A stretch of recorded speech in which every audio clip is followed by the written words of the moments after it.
चांदा चौकडी चांदा चौकडी.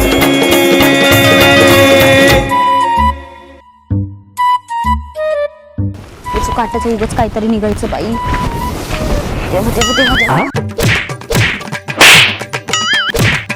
लगेच झालं का? काय झालं काय झालं का? स्वर्णम ज्वेलर्स. काय दागिना बिगिना आणला का? अर्धा किलो बोंबील आणले त्याच्यात. किती?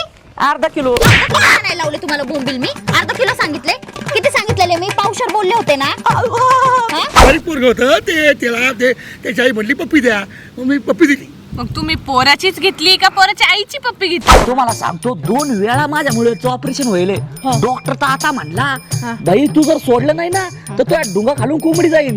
ते नंतर सांग. असं कसं म्हणता आबासाहेब?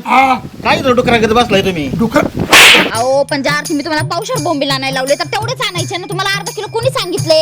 आता बायको राणे ऐक ना आणलं तर जाऊ दे आता, आणले तर खरं. आता सगळी ही मला कोण देते खायला स्वतःच खाते. मला नाही तेवढंच मुंडकं ठेवते ताटात. होय हो, मला एक विचारायचं होतं म्हणा ते पाकिस्तानला जायचं विजा कुठून भेटो ना आपल्याला?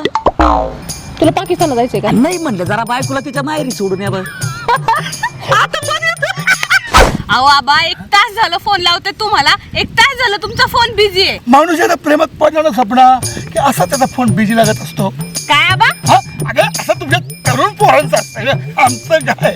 मी आता मुंबईला जातो तिकडे ना बॉम्बलाची फॅक्टरी टाकतो बघ आणि दाखवा. असा करोडपती बनून येतो ना गावात मग हिला दाखवतो. आपला सरशिव पळून गेला, सदाशिव पळून गेला. निघून गेला घरातून. नवरा बायकोची भांडणं होतात हे ऐकलंय. नवरा बायकोची भांडणं झाल्यावर बायको रुसून माहेरी जाते हे पण ऐकलंय.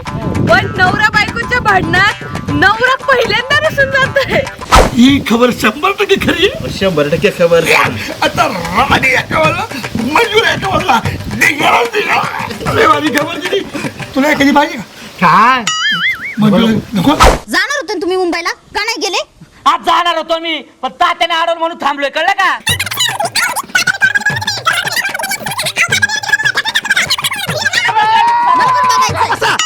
एक काम करा, ही चप्पल घ्या हनुमान डोक्यात.